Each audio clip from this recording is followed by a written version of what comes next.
Olá, tudo bem? Nós estamos de volta para mais uma edição do podcast Alergia Descomplicada. Falamos aqui, você já deve saber, sobre alergia alimentares com a doutora Isabela Jardim Leite. Tudo bem, Isa? Tudo bem, Wellington, e você?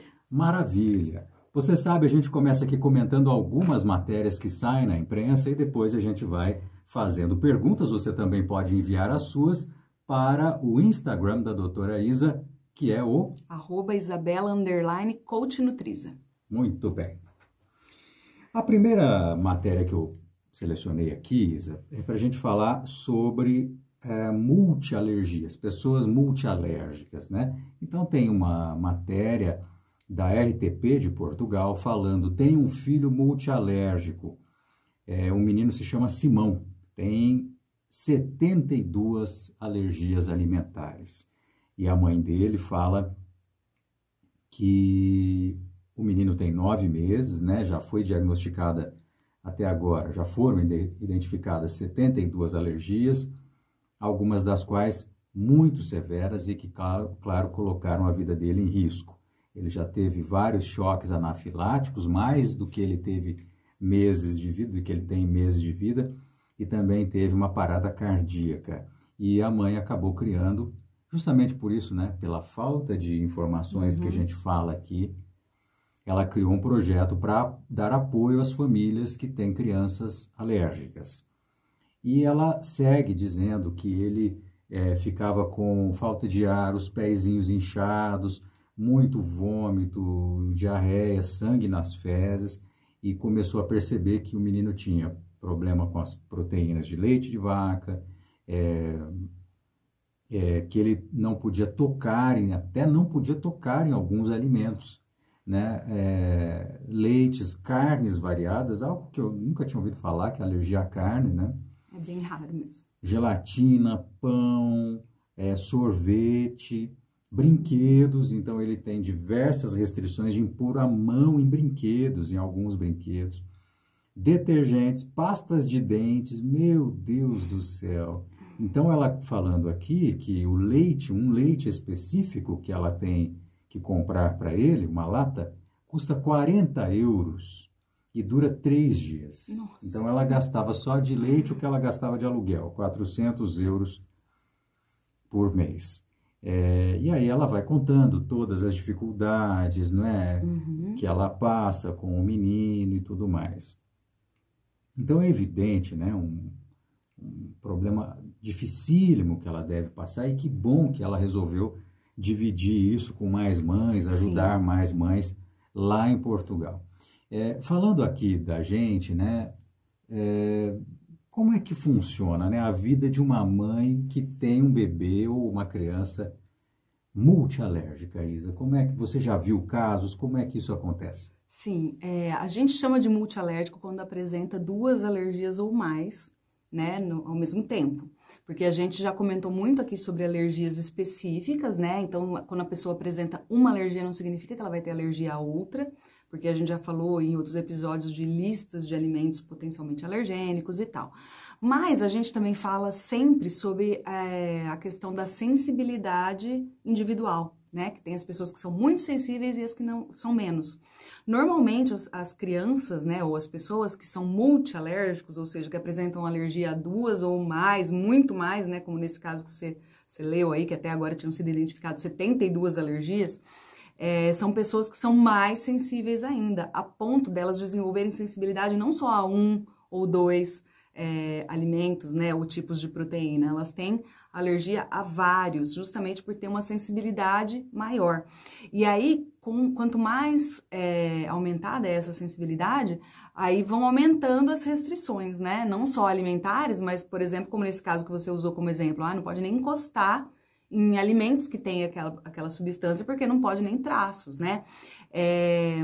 Então, é comum, não é tão comum quanto a alergia a um componente específico, mas é comum sim, os multialérgicos, talvez não tão alérgicos quanto esse exemplo, mas é muito comum crianças que têm alergia à proteína ao leite de vaca e também tem alergia à soja, às oleaginosas, né, ao glúten.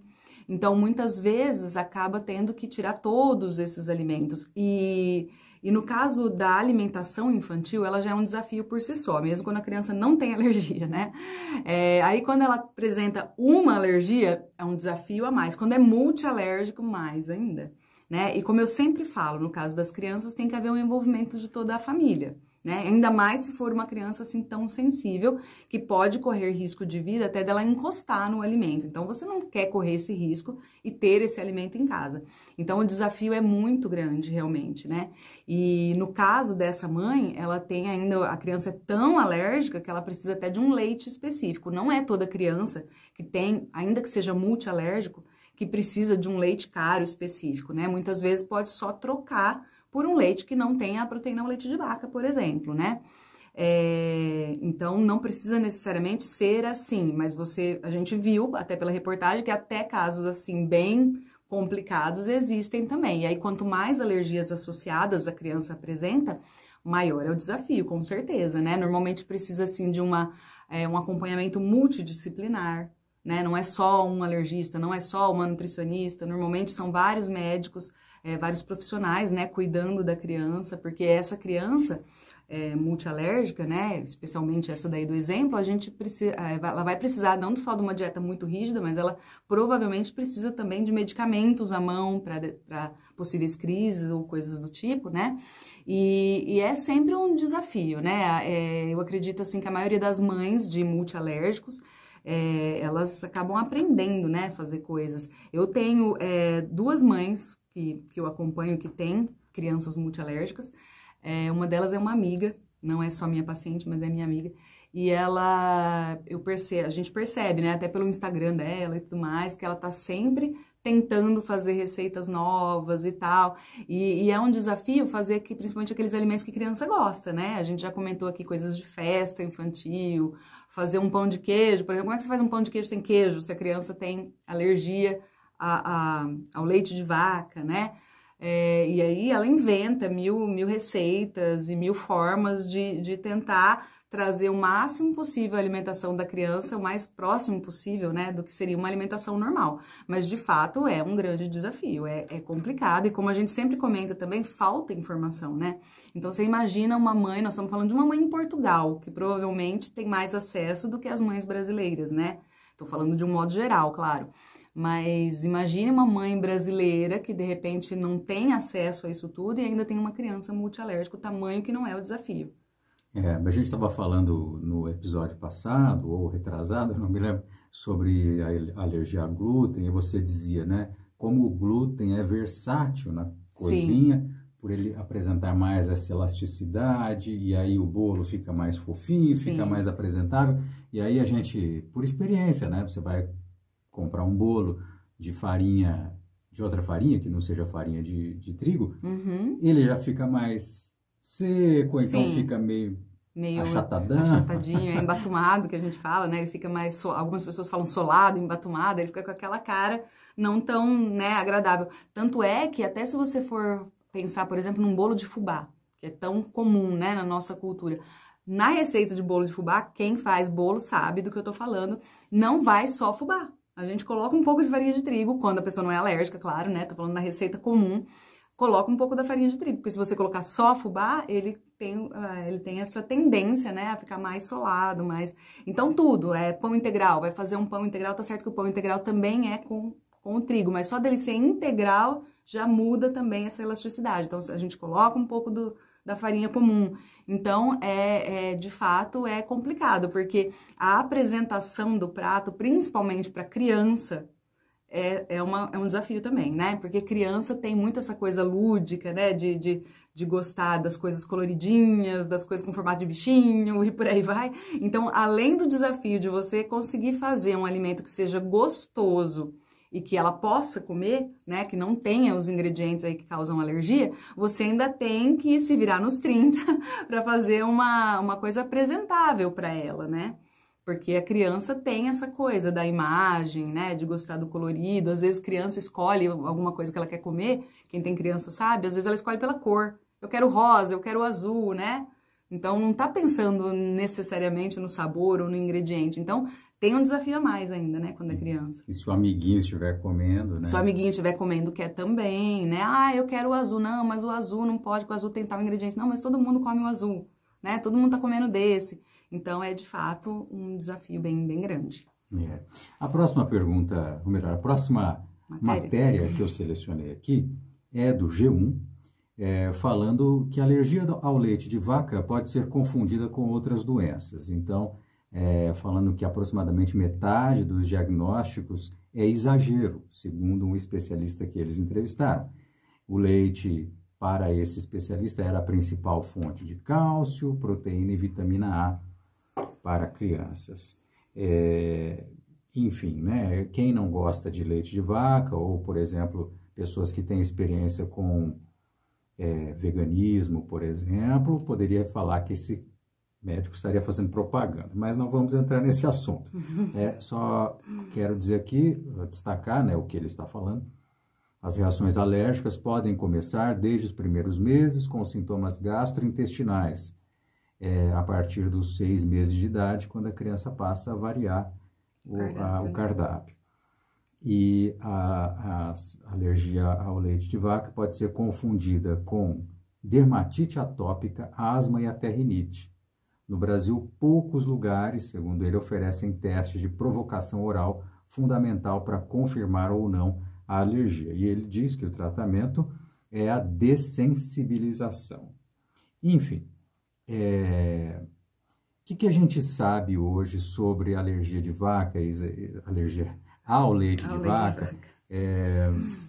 Já que, de fato, né, as pessoas falam muito disso hoje, né? Sim. Então, a gente está falando aí de alergias em crianças, né? Nós falamos dos multialérgicos e a alergia à proteína do leite de vaca, que tem a sigla APLV, ela é a alergia mais comum em crianças, justamente por conta dessa precocidade, né, de contato com a proteína do leite de vaca, que nós já falamos também em outros episódios, que não é um leite feito pra gente, né? E o leite de vaca é, assim, dos alimentos que são potencialmente alérgicos, o mais polêmico. Justamente por isso, porque existe uma turma, né, um lado aí científico ou não, mas um lado de médicos e profissionais que defendem o leite como principal fonte de cálcio, etc, etc. E existe um outro lado que fala, calma, peraí, que o leite não é o leite que foi feito pra gente, né? O que eu poderia dizer sobre isso? Olhando pelo aspecto nutricional do leite, pela composição do leite, eu diria que eu tendo a ser da turma que acha que o leite não é o melhor alimento, não. Por quê? Claro, é um alimento gostoso, dá pra gente fazer um monte de coisa, eu mesma gosto de coisas feitas com leite de vaca, mas falando do ponto de vista nutricional, realmente o leite de vaca, ele apresenta uma proteína que é muito difícil para o nosso organismo digerir, que é a caseína, né, que 80% do leite de vaca é caseína. E tem uma outra coisa também, o leite de vaca, ele contém a beta-lactoalbumina, que é diferente da lactoalbumina que tem no leite materno. Essa beta-lactoalbumina é uma proteína que não tem no leite materno. Então, o nosso corpo ele nem sequer produz enzima para digerir essa proteína. Então, por isso é muito comum essa alergia, porque normalmente a criança para de ser amamentada, ainda que seja amamentada, né, com leite materno por muito tempo, ela para, que entra no lugar? O leite de vaca, né, que é o mais comum. E existe sim, não vou dizer que é o caso desse profissional que foi entrevistado, porque eu não o conheço, mas existe sim uma propaganda muito forte também em relação ao consumo do leite, né, que claro que ela é gerada pelo mercado, né, leiteiro, porque apesar da gente consumir bastante leite, ainda existe mais produção do que consumo. Então, como a gente tem muita abundância, né, é muito usado, cada vez mais usado industrialmente falando, mantém-se campanhas pró-leite, né, nas mídias, enfim. E uma outra coisa também interessante é que ele fala que é uma das principais fontes de cálcio, né? Quando a gente olha a composição nutricional do leite de vaca, ele tem 3 vezes mais cálcio do que o leite materno. Aí a maioria das pessoas, uau, então, nossa, ele tá super certo, melhor fonte de cálcio que existe. Mas o problema é que as pessoas sempre pensam que tudo que tem em excesso, tudo que tem bastante, é melhor para o corpo. E, na verdade, acontece o contrário. É claro que não pode faltar, né? Mas quando a gente tem em excesso, o organismo não dá conta de metabolizar e de absorver. Então, quando a gente estuda o aspecto nutricional de um alimento, a gente não leva em conta só a composição química, só o que tem no alimento, mas a biodisponibilidade disso também. O que é biodisponibilidade? É o que o seu corpo vai conseguir absorver, é o que está disponível para o seu corpo utilizar. E esse cálcio do leite, ele não é biodisponível, ele não é tão biodisponível quanto de um leite materno, ainda que ele tenha 1/3 da quantidade. Né? E eu sempre comparo com o leite materno quando a gente vai falar de proteína do leite de vaca e alergia da proteína do leite de vaca, porque eu estou comparando o leite que foi feito pra gente, né, com o leite que é mais comum a gente consumir. E então, eu diria para você que nós temos outras boas fontes de cálcio, por exemplo, as verduras. As verduras são ótimas fontes de cálcio, é um cálcio que a gente consegue absorver mais de 50%, né? Mas o problema é que as pessoas não querem comer verdura, as pessoas preferem tomar um copo de leite. Só que daí pode causar alergia. Não é todo mundo que tem alergia, mas é fato que a alergia ao leite, ela tem, ao leite de vaca, né? A proteína do leite de vaca tem aumentado muito nos últimos tempos. Por conta de tudo isso que a gente sempre fala aqui, exagero no consumo, a criança introduz, né, o leite de vaca muito cedo, e aí aquela sobrecarga, né, de proteína e de nutrientes e de gordura e de tudo mais que tem no leite materno, e aí dá aquela sobrecarga no organismo da criança, enfim. E aí o artigo fala também, né, a matéria fala também da confusão de outras doenças com a alergia. Na verdade, o que acontece é que a alergia, especialmente a proteína do leite de vaca, ela pode causar esses sintomas, né? Por isso que existe essa confusão. Eu já expliquei em outros episódios aqui, mas só para a gente relembrar, quando a gente fala em alergia alimentar, a gente fala de sintomas que envolvem uma resposta imunológica. Então, sempre que for alergia, há um envolvimento, né, do sistema imunológico que produz anticorpos para atacar a proteína, no caso aqui, como a gente está falando da proteína do leite de vaca, para atacar a proteína do leite de vaca, porque entende que ela é um intruso, né, que ela é um agressor para o organismo. E esse combate, né, essa participação do sistema imunológico, como ela é constante, né, não é um vírus oportuno ou uma doença que eventualmente esbarrou em você. Você está tomando leite sempre, né? Todos os dias. Então, é um combate constante ali no seu organismo. Então, isso gera uma inflamação, causa uma inflamação da mucosa intestinal. E aí, isso muda ao que a gente chama de permeabilidade intestinal, que é a mucosa intestinal, ela serve ela é uma capa protetora, realmente, né? Ela reveste todo o interior do intestino e ela protege. Justamente uma das funções é não deixar passar dali substâncias que podem causar algum problema pra gente, né? Por isso que ali no intestino há essa seleção do que é absorvido. Então, o que é absorvido, o organismo vai aproveitar, vai para a corrente sanguínea e, enfim, alimenta tudo que precisar ser alimentado no corpo. E o que não for usado, a gente manda embora, né? Dali mesmo vai para fora. E aí, quando acontece o processo inflamatório e altera essa permeabilidade da mucosa intestinal, ela não vai mais conseguir cumprir essa função com excelência. E aí, essas substâncias nocivas, elas podem ultrapassar essa barreira e serem absorvidas e irem parar na corrente sanguínea, e é aí que começa a aparecer os sintomas típicos de alergia. E essa inflamação, ela pode causar, entre outras coisas, alergias também na pele, pode causar excesso da produção de muco. Então, criança que tem, assim, sempre muito nariz escorrendo, tá sempre com rinite, sinusite, essas ites todas, essas inflamações respiratórias, pode sim estar associado à alergia à proteína do leite de vaca e é mais comum do que se imagina. Não quer dizer que toda vez que a criança tá assim, é porque tem alergia ao leite de vaca. Mas eu que trabalho com a voz, eu percebo nitidamente. Se eu tomar leite, tem uma produção de pigarro aqui muito alta. Então, coisa que eu não tenho se eu não tomo leite, porque eu normalmente não tomo leite. Então, você vê que mesmo não sendo, né, diagnosticado com uma intolerância ou uma alergia, você já percebe essa diferença só de consumir. E se a pessoa ainda for alérgica, ela vai ter uma reação inflamatória muito maior e muito mais séria. Então, pode causar essas inflamações, né? Não é um simples aumento de pigarro, mas pode ser aumento de fabricação de muco mesmo, né? Então, aquelas crianças que você sempre vê que tá com o nariz escorrendo, tá toda hora, parece que tá toda hora com gripe, parece que tá toda hora resfriado, né? Mas, na verdade, pode ser uma alergia ao leite de vaca, principalmente quando a criança, ela apresenta isso sempre, sem estar associado àqueles sintomas mais típicos da gripe, né, da doença, que é febre, coisas assim, né, normalmente ela tem mais o sintoma daquela inflamação local. Mas, mais uma vez, não quer dizer que sempre que a criança tá, né, com o nariz escorrendo, ou teve uma otite, uma rinite, uma sinusite, ela tem alergia ao leite de vaca, porque é aquilo que a gente sempre fala, né, o diagnóstico da alergia ele é complicado justamente porque a alergia traz sintomas que são confundidos com outras doenças, e vice-versa, né? Às vezes você está com a doença e aí pode desconfiar de uma alergia, na verdade não era, como pode acontecer o contrário. Mas é muito mais comum do que a maioria das pessoas pensa. Então, a gente tem muitos casos de criança que, além de fazer o tratamento medicamentoso para aquela inflamação e tudo mais, a gente tirou o leite de vaca também da alimentação e a resposta foi muito melhor.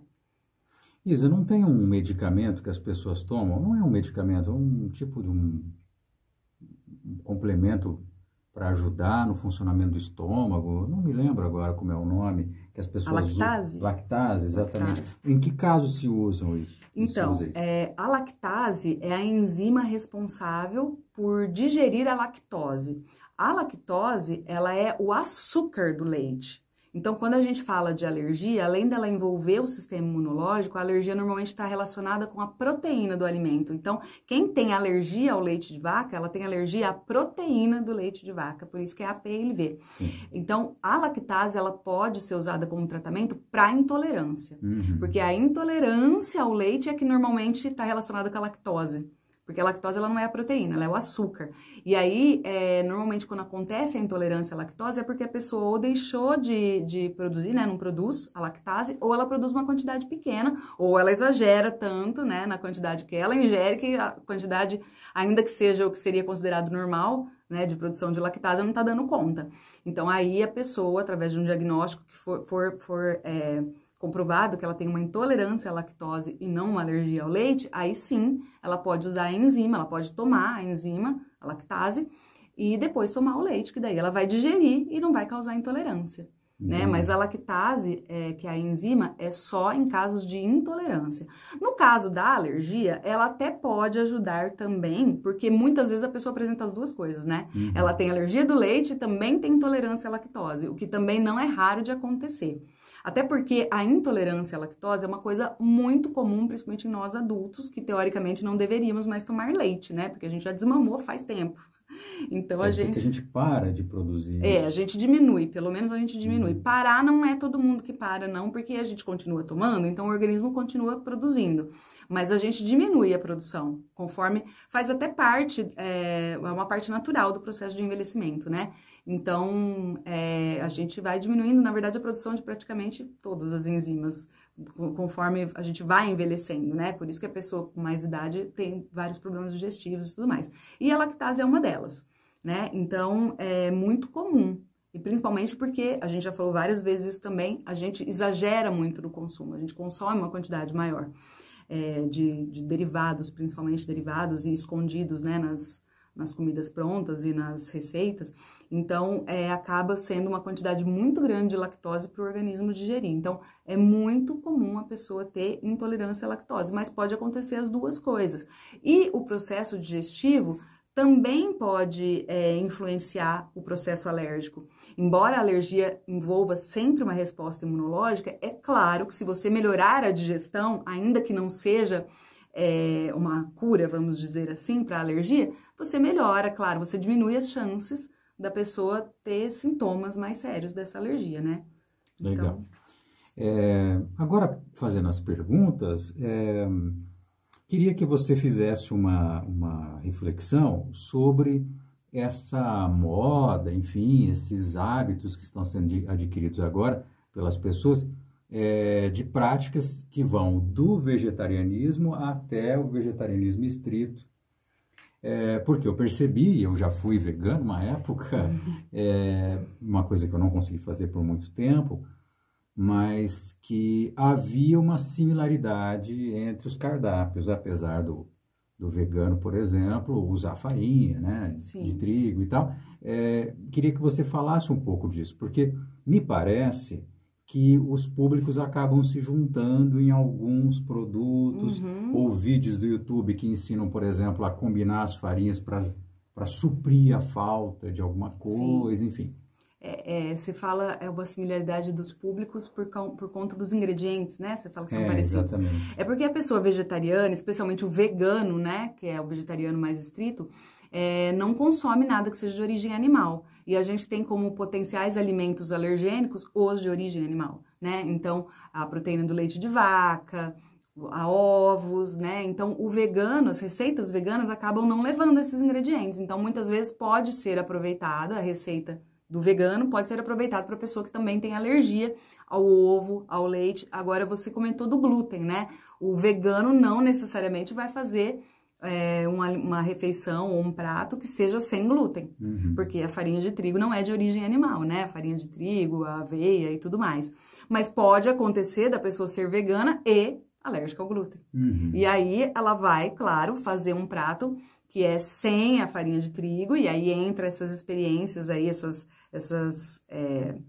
enfim, essa coisa de testar, né, combinação de farinhas diferentes e tal, e além disso ela não usa, né, porque é mais fácil quando você tem alergia somente a um, embora já seja difícil, é mais fácil porque você, por exemplo, pode trocar a farinha, mas mantém o ovo, né, pode bater a clara em neve para deixar o bolo mais fofo, né, você pode manter o leite ou usar um tipo de leite que ajude a dar sabor no bolo, enfim. Você só precisa tirar a farinha de trigo. Então, é mais fácil de você conseguir fazer a receita dar certo, porque você só mudou a farinha. Mas você imagina uma receita onde você tira o leite, tira o ovo, tira a farinha, né, e quer fazer um bolo. Como é que faz? Mas é possível. Inclusive, eu tenho algumas receitas aí bem legais que, né, eventualmente a gente publica, e que ensinam a fazer bolo sem isso daí dá certo, né? Mas é sempre um desafio, é sempre uma questão, assim, de experimentar, fazer várias vezes até você achar um jeito que dá certo, né? Mas, de fato, especialmente quem tem alergia a alguma proteína que seja de origem animal, pode usar, sim, receitas veganas, porque elas não vão usar o de origem animal. O vegano, ele é muito comum, aí teria que tomar cuidado no caso do alérgico, usar as oleaginosas. E aí, se a pessoa tem alergias oleaginosas, aí ela tem que tomar cuidado, né? Então, alguns públicos acabam se encontrando por conta dos ingredientes que elas normalmente usam. Então, falando, por exemplo, do intolerante ao glúten, outro tipo de receita que ele pode aproveitar, vamos dizer assim, são as receitas low carb. Porque a farinha de trigo, além dela ter glúten, ela também é rica em carboidrato. Então, quando a pessoa está fazendo uma receita low carb, ela tira essa farinha e substitui por uma que não é. Que normalmente é uma farinha com mais gordura. Normalmente usa a oleaginosa. Mas se a pessoa não tiver alergia, ela pode usar o low carb tranquilamente. Né? O low carb usa muito farinha de coco, farinha de amêndoa, que não tem glúten. No caso do vegano, tira o leite, tira o ovo, né? Pode ser que você encontre um vegano que também tem intolerância ao glúten, mas o vegano, assim como a low carb, eles usam bastante oleaginosa, porque as oleaginosas são fontes de proteína vegetais, né? E aí, principalmente a pessoa que é vegana, ela tem que encontrar outras fontes de proteína. Então, a pessoa passa outra farinha que eles usam bastante também em receitas veganas é a farinha de grão de bico, porque os grãos também são as leguminosas, né, na verdade, que é feijão, grão de bico, ervilha, também são fontes de proteína bem importantes, né, de proteína vegetal. Então, eles acabam usando esses tipos de farinhas nas receitas. Então, aí o alérgico só tem que tomar um pouco de cuidado, né, ter consciência do tipo de alergia que tem e dos alimentos que pode consumir, porque não é toda receita que é vegana que ele vai poder aproveitar, ou toda receita aproveitar. Legal, eu perguntei porque me parece uma boa forma de você colocar o pezinho em uma diversidade de receitas que a gente não está acostumado, né? Então, por exemplo, no YouTube há diversos canais e na internet também várias receitas, tanto low carbs quanto receitas veganas, muito mais, em quantidade muito maiores do que receitas para alérgico. Exatamente. A gente só tem que tomar cuidado, como eu disse, né, em saber os ingredientes, porque como não é específico para um alérgico, né, o foco principal ali no caso do vegano é tirar o que é de origem animal e no caso do low carb tirar o que é rico em carboidrato, tem que tomar cuidado, mas aí acaba que coincidentemente, né, quando eu quero tirar o carboidrato, eu tirei a farinha de trigo, então tirei glúten. Mas existem receitas low carb, tem uma outra observação importante, existe muita receita low carb que usa aveia.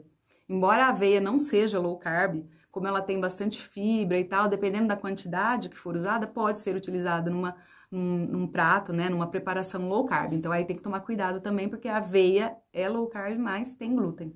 A aveia sem glúten à venda, né? Sim, sim. Não mas sei aí qual é a diferença do preço, mas eu sei que há. Mas aí tem que estar escrito no rótulo, aveia sem glúten. Se não tiver escrito, não compra se você tem alergia ou intolerância ao glúten, porque há uma grande chance de sim ter pelo menos traços de glúten. Muito bem. Isa, muito obrigado por você estar conosco mais uma vez. Eu é que agradeço. Nós esperamos que você possa ter aproveitado esse conteúdo. Se você tiver mais dúvidas, escreva para a Isa, pergunte. A gente está aqui para fazer e tirar suas dúvidas, ela, né? E eu aqui ajudando. Pode deixar também nos comentários do vídeo, né? Exatamente.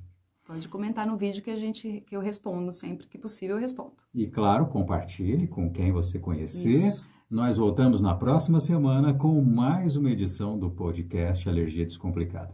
Um abraço e até mais. Até mais.